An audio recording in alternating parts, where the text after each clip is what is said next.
லூக்கா சுவிசேஷம் 17வது அதிகாரம், லூக்கா சுவிசேஷம் 17வது அதிகாரத்தின் 26வது வசனத்தை நாம் வாசிக்க கேட்கலாம். லூக்கா சுவிசேஷம் 17வது அதிகாரத்தின் 26வது வசனம்.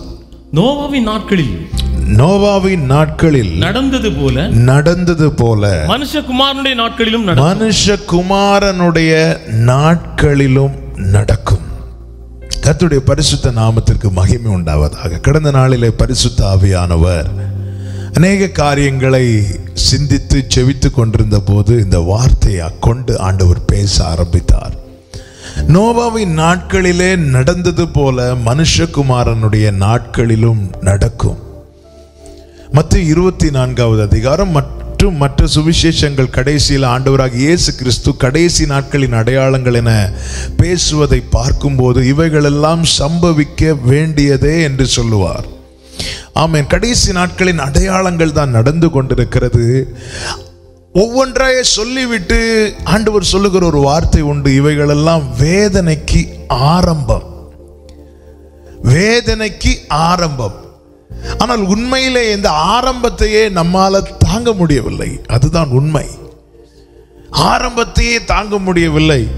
இதுக்கு ஒரு முடிவு இல்லையா ஆண்டவரே, இந்த கொள்ளை நோய்க்கு முடிவில்லையா, இந்த வேதனைக்கு ஒரு முடிவில்லையா என்று நாம் ஏங்கும் போது வேதம் என்ன சொல்லுகிறது? இவைகளெல்லாம் வேதனைக்கு ஆரம்பம். ஆனால் ஆரம்பத்தையே நம்மால தாங்க முடியவில்லை. அதுதான் உண்மை.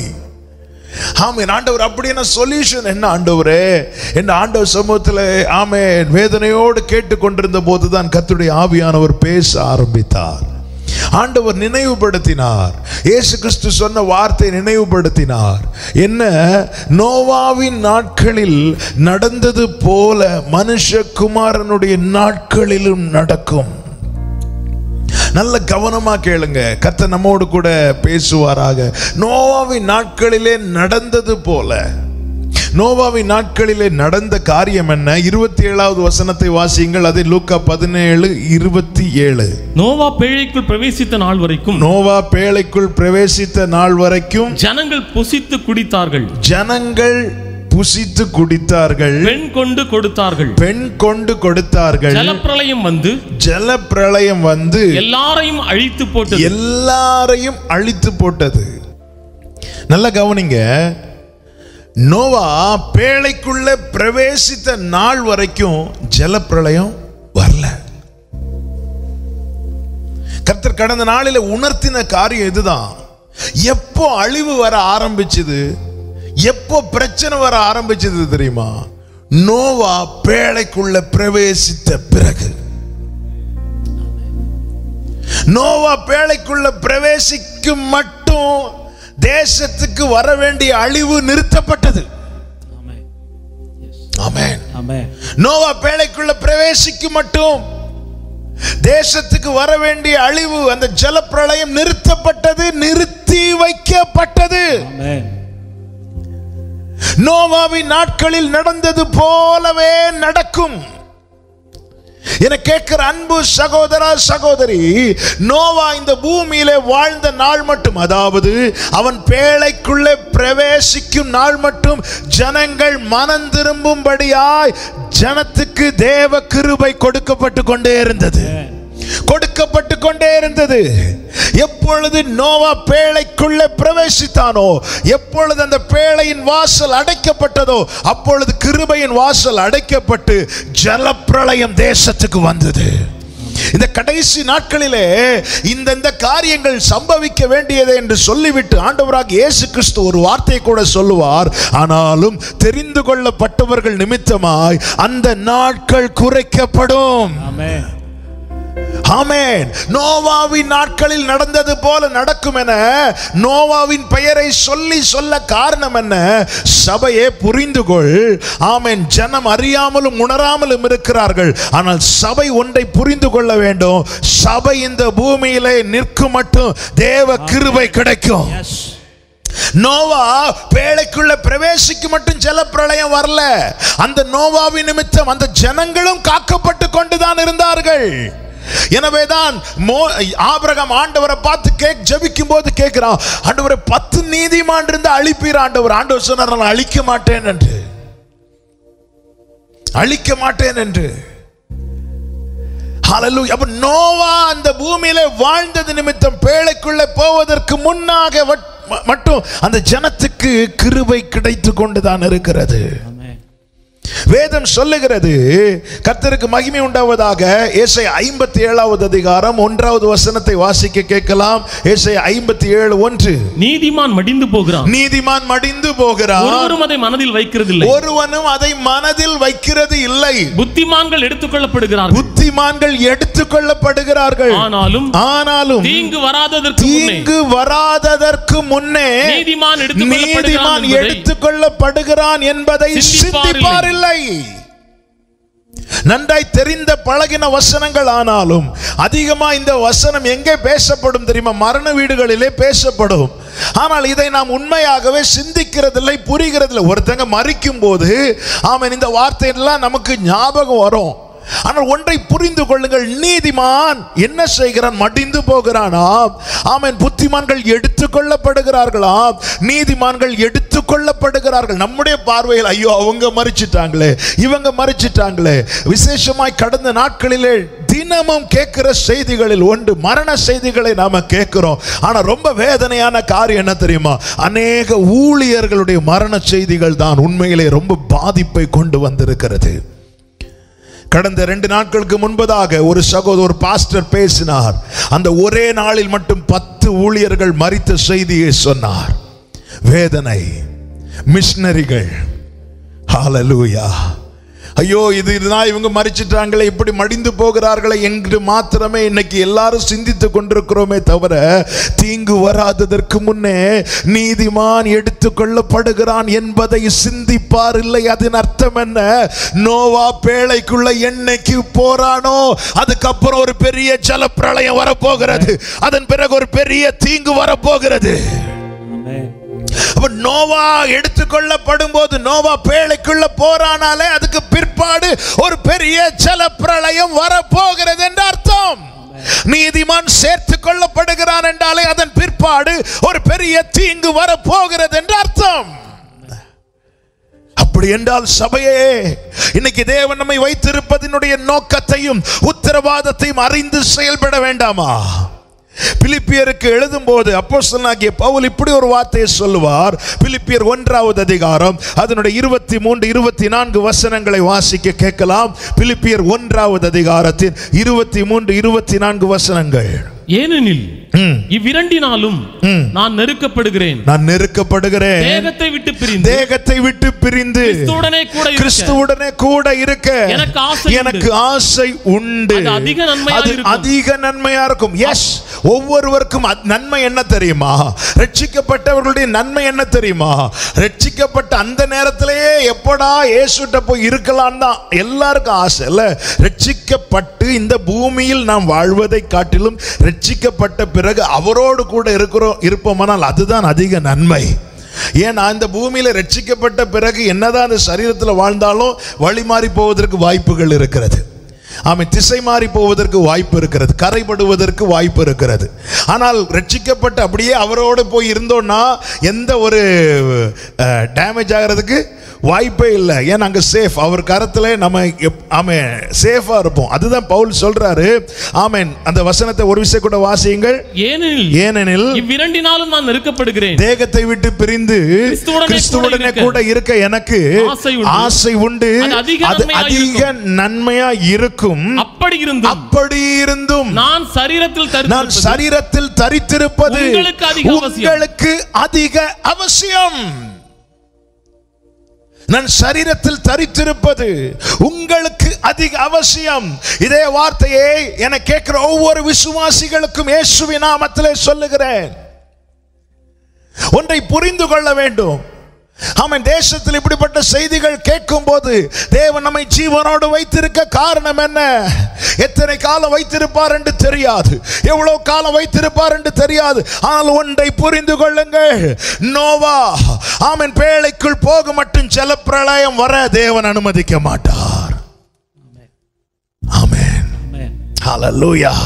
ஷாகாபா மாமாதாரா. நோவா பேழைக்குள்ள போக மட்டும் ஜலப்பிரளயம் வர தேவன் அனுமதிக்கவில்லை. தீங்கு வராததுக்கு முன்னே நீதிமான் எடுத்துக்கொள்ளப்படுகிறான். அதன் அர்த்தம் என்ன? நீதிமான் எடுத்துக்கொள்ளப்படும் மட்டும் தீங்கு வர தேவன் அனுமதிக்க மாட்டார்.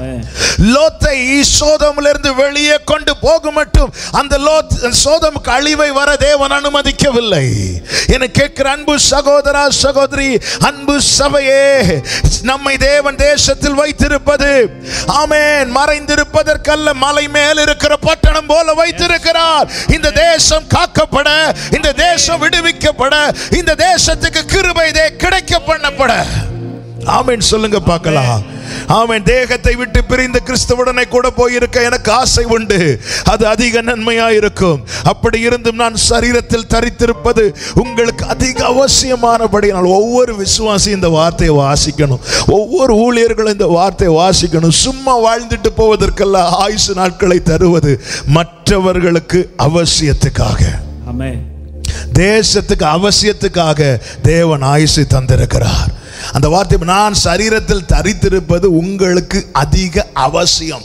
அப்போ ஒவ்வொரு நாளையும் தேவன் தரும்போது அவன் எதுக்காக இந்த நாளை தந்திருக்கிறார்?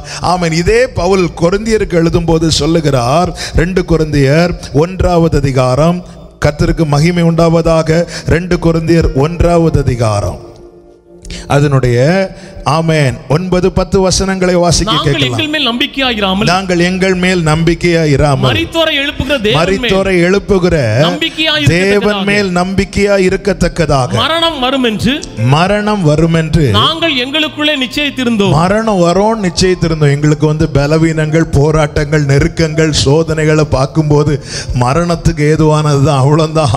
ஆண்டவர் எடுக்க போறார் நிச்சயித்திருந்தோம், நம்பி இருந்தோம். அப்படிப்பட்ட மரணத்தின் அவர் எங்களை தப்புவித்தார், இப்பொழுதும் தப்புவிக்கிறார், இன்னும் தப்புவிப்பார் என்று அவரை நம்பி இருக்கிறோம். தப்புவித்தார், தப்புவிக்கிறார், தப்புவிப்பார். எதற்காக தப்புவித்தார்? எதற்காக தப்புவிக்கிறார்? பிலிப்பியர் 1:24 மற்றவர்களுக்கு பிரயோஜனமா இருக்கு, மற்றவர்களுக்கு அவசியம், தேசத்துக்கு அவசியம், ஜனத்துக்கு அவசியம். சபையை தேவன் காக்கிறார். பறந்து காக்கிற பட்சிகளை போல காக்கிறார். அவர் காத்து தப்ப பண்ணுகிறார். அவர் கடந்து வந்து விடுவிக்கிறார். எதற்காக? சும்மா வாழ்ந்துட்டு போகவா? சுகஜீவிகளை வாழ்ந்து கொண்டு போகவா? இல்ல, மற்றவர்களுக்கு அவசியம். நான் சரீரத்தில் தரித்திருப்பது உங்களுக்கு அதிக அவசியம் என்று அன்று பவுல் பிலிப்பியருக்கு எழுதினது போல சபையை ஒவ்வொரு நாளும் ஒரு கூட்டத்தார் சேர்க்கப்பட்டு கொண்டிருக்கிறார்கள். இன்னொரு கூட்டத்தார் இந்த பூமியிலே வாழ்ந்து கொண்டிருக்கிறார்கள். நீதிமான்களில் 2 கூட்டத்தாராய் இப்பொழுது பார்க்க முடியும். ஒரு கூட்டத்தார் எடுத்துக் கொள்ளப்படுகிறார்கள், சேர்த்து கொள்ளப்படுகிறார்கள். இன்னொரு கூட்டத்தார் இந்த பூமியிலே வாழ வைத்துக் கொண்டிருக்கிறார். ஆமென், ஆமென். எதற்காக? ஆமா, இன்னும் எனக்கு ஆயுசு முடியல, எனக்கு ஆயுசு கட்டி அப்படி நோ, ஒரு நாள் அப்படி நினைக்காதிருங்கள். பவுல் சொல்றாரு, மரணம் வரும் என்று எதிர்பார்த்திருந்தோம், அவ்வளவுதான், இதோட முடிஞ்சு நினைச்சோம். ஆனா அப்படிப்பட்ட மரணத்தினின்று எங்களை தப்புவித்தார். எதற்காக தப்புவித்தார்? நான் சரீரத்திலே தரித்திருப்பது உங்களுக்கு அதிக அவசியம். ஆமென். என கேட்கிற அன்பு சபையே, அன்பு ஊழியர்களே, அன்பு விசுவாசிகளே, அன்பு தேவ ஜனமே, நம்மை தேவன் வாழ வைத்திருப்பது மற்றவர்களுக்கு அவசியமாயிருக்க, பிரயோஜனமாயிருக்க. ஆமென். கால் போன போக்கில் போகவோ, மனம் போன போக்கில் போகவோ, புசிப்போம் குடிப்போம் நாளை சாவோம் என்ற நிலையில் நிர்விசாரிகளாய் சுகஜீவிகளாய் இருக்கவோ அல்ல. தேவன் இந்த ஜீவனை தந்திருப்பது, இந்த சரீரத்தில் நம்மை குடியிருக்க வைத்திருப்பது மற்றவர்களுக்கு பிரயோஜனமாயிருக்க. விளக்கை கொளுத்தி யாராவது மறைத்து வைப்பார்களா? ஆமென். கர்த்தர் நம்மை உலகத்துக்கு வெளிச்சமாய் வைத்திருக்கிறார். கிறிஸ்துவாகிய பேழையை காட்டி கொடுக்கும்படிக்கு, அந்த பேழைக்குள்ள ஜனங்களை பிரவேசிக்க வைக்கும்படிக்கு.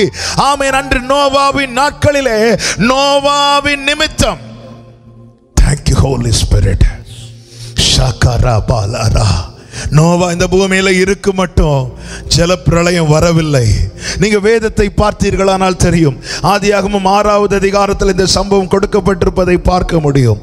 கர்த்தருக்கு மகிமை உண்டாவதாக. ஆமென். அதனுடைய ஆமென் 5 முதல் வாசிக்க கேட்கலாம்.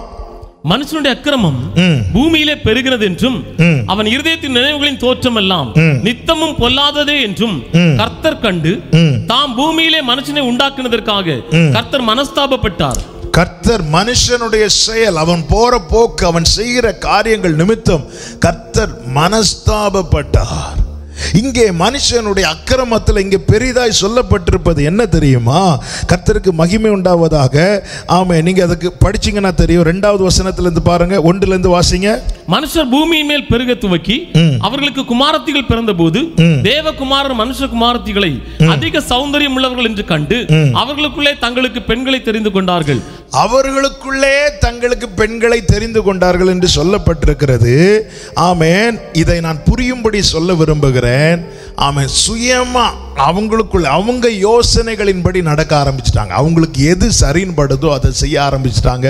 அவங்களுக்கு எது பிரியமோ அதையே தங்கள் யோசனைகளின்படி நடக்க ஆரம்பிச்சிட்டாங்க. தங்கள் யோசனையின்படி நடக்கிறவன் எதை மறக்கிறான்? தேவன் ஒருவர் உண்டு என்பதை மறக்கிறான்.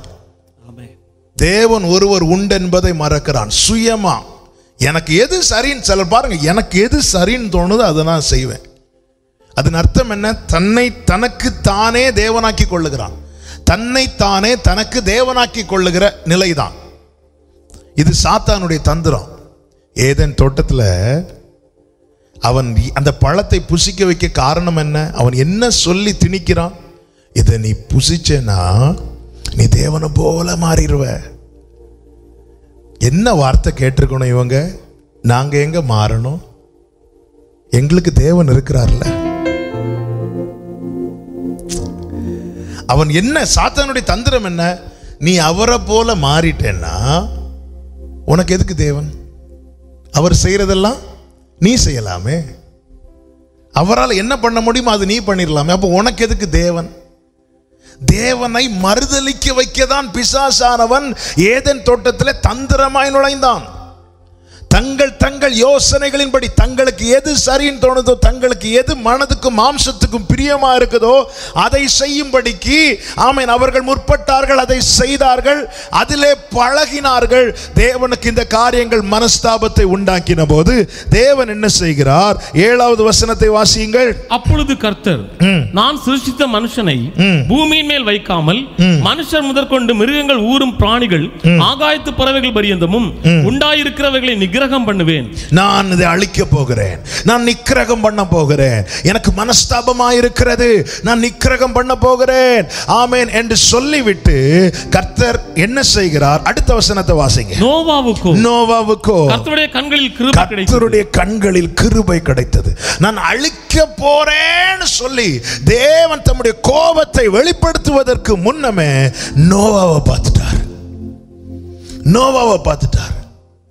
நல்ல கவனமா கேளுங்க. நல்ல இந்த வார்த்தையை நல்ல கவனிக்கணும். ஆண்டவர் எல்லாவற்றையும் சிருஷ்டிக்க எத்தனை நாள் எடுத்தார்?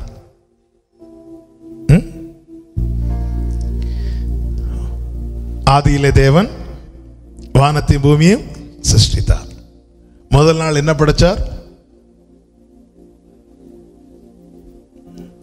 முதல்ல வெளிச்சம். இதை வெளிச்சத்தை உண்டாக்க எவ்வளவு டைம் எடுத்தார்? உண்டாகட்டு என்றார், உண்டானது. 6 நாட்களை நியமித்து எல்லாவற்றையும் படைச்சு நிரப்பிட்டார். ஹல்லேலூயா. ஒரு வாரத்தில் 7 நாள்னா ஆண்டவர் ஒரு காரியத்தை செய்ய ஆரம்பிச்சிட்டார்னா 6 நாள்ல முடிச்சிருவாரு. ஆமென். ஒரு நாள் மீதி தான் இருக்கும். ஆமென் சொல்லுங்க பார்க்கலாம். ஹல்லேலூயா. என்ன அதன் அர்த்தம்? நான் அதை சொன்னதுனால சொல்றேன். நமக்கு ஒரு ஆயுளை தேவன் நியமித்திருக்கும் போது நம்முடைய வாழ்க்கையில செய்வேன் என்று சொன்ன காரியத்தை எல்லாம் நம்முடைய நாட்களிலே அவர் செய்து முடிப்பார். போச்சுப்பா, உனக்கு ஆயுசு போயிட்டுப்பா, எனக்கு செய்ய முடியலப்பான்னு அவர் சொல்ல மாட்டார். ஒரு வாரத்துல 7ன்னா 6ல முடிச்சிட்டு 1ல கொஞ்சம் ரெஸ்ட் எடு. ஹல்லேலூயா. கர்த்தர் நல்லவர். ஆமென். இப்ப பாருங்க, இங்கே உருவாக்குறது ஈஸியா பண்ணிட்டார். ஆனா அழிக்க போறேன்னு சொல்லிட்டு அவர் உடனே அழிக்கல. ஏன் அழிக்கல? நோவாவை பார்த்துட்டார். நோவாவுக்கு கிருபை கிடைச்சிட்டு, இப்ப நோவாவுக்கு கிருபை கிடைச்சிட்டு இனி எது வரைக்கும் அவர் அழிக்க முடியாது தெரியுமா? இனி ஒரு பேழையை கட்ட மரத்தை கொண்டு வரணும், போய் மரங்கள் எல்லாம் முறிச்சு கொண்டு வரணும், பேழையை கட்டணும், இவங்களை உள்ள விடணும். ஆமென். எல்லாத்தையும் உள்ள விட வேண்டியதெல்லாம் உள்ள விட்டு கதவை பூட்டுறது வரைக்கும் தேவன் தேசத்துல என்ன செய்ய முடியல? அழிக்க முடியல அல்லது அழிக்கவில்லை. என்னை ரொம்ப ஆச்சரியப்படுத்தின காரியம், எந்த ஒரு காரியத்தையும் உருவாக்குவதை விட அழிப்பது எளிது, உருவாக்குவது தான் கஷ்டம். ஒரு வீடை கட்டுறது பல வருஷம் கட்டுவாங்க, 2 நாள்ல இடிச்சு போட்டுருவாங்கல்ல, 2 நாள்ல இடிச்சிருவாங்க. நீங்கள் ஒன்றும் வேண்டாம், சிம்பிள். இந்த பீச்சிலலாம் போய் விளையாடி இருக்கீங்களா? சின்ன பிள்ளைங்க மண்ணை வச்சு கட்டுவாங்க பாருங்க. எடுத்த உடனே வீடெல்லாம் கட்டு கொஞ்சம் கொஞ்சமாக மண்ணை வச்சு வச்சு வச்சு வச்சு வச்சு வச்சு அழகாக ஒரு வீடை கட்டுவாங்க. மண்ணில் அப்படி கட்டி இங்கே ஒரு ஓட்டையை போட்டு அங்கே ஒரு ஓட்டையை போட்டு அப்படி அழகாக டிசைன் பண்ணி சூப்பராக கட்டிகிட்டு இருக்கும்போது இன்னொருத்தன் ஓடி வந்து காலை வச்சு ஒரு மிதி, ஒரு செகண்டில் அது இல்லாமல் போயிடும். நான் எதுக்கு இந்த வார்த்தையை சொல்லுகிறேன்னு தெரியுமா? கட்டி எழுப்புவது கடினம், இடிப்பது எளிது. ஆனால் இங்கே பாருங்கள், தேவன் எளிதாய் உருவாக்கி விட்டார், ஆனால் உடனே அழிக்க முடியவில்லை. ஏன் அழிக்கவில்லை தெரியுமா? அவருக்கு முடியாததுனால அல்ல. அந்த பட்டணத்தில், அந்த தேசத்தில் ஒரு நோவா இருந்தார், ஒரு நோவா இருந்தார், ஒரு நோவா இருந்தார். Hallelujah. Thank you, Father. சபையே, தேவன் இந்த பூமியில நம்ம வைத்திருப்பது நோக்கத்தை அறிந்து கொள்ளுங்கள். இந்த பூமியில தேவன் நம்மை நிலைத்திருக்க வைத்திருப்பது நோக்கத்தை அறிந்து கொள்ளுங்கள். ஊழியர்கள் மரண செய்திகளை கேட்கிறோம், நல்ல விசுவாசிகள் மரித்து போகிற செய்திகளை கேட்கிறோம். கர்த்தர் சொல்லுகிறார், தீங்கு வராததற்கு முன்னே நீதிமான் சேர்த்து கொள்ளப்படுகிறார். இதை சிந்திப்பார் இல்லை, இதை யாருமே மனதில் வைக்க மாட்டேங்கிறாங்க. ஆமென். கொள்ளை நோய் கொள்ளை நோய் கொள்ளை நோய் தான் பேசிட்டு இருக்கிறாங்க. ஐயோ அப்படி போயிட்டாங்களே இப்படி போயிட்டாங்களே தான் புலம்பிட்டு இருக்கிறாங்களே தவிர ஒன்றை சிந்திக்க மறந்து விட்டார்கள். என்ன? வரப்போகிற ஒரு பெரிய தீங்கு இருக்கிறது, வரப்போகிற ஒரு பெரிய ஆபத்து இருக்கிறது. ஆமென். இதெல்லாம் அடையாளம். நீதிமான் சேர்த்து கொள்ளப்படுவது எதின் அடையாளம் தெரியுமா? ஒரு பெரிய ஆபத்து வரப்போகிறது. ஆமென். ஒரு பெரிய உபத்திரம் வரப்போகிறது. இவைகளெல்லாம் வேதனைக்கு ஆரம்பம் என்பதை ஜனம் அறியாமல் உணராமல் இருக்கிறார்கள். இந்த நாட்களிலே தேவன் சபையை உணர்த்தி எச்சரிக்க விரும்புகிறார்.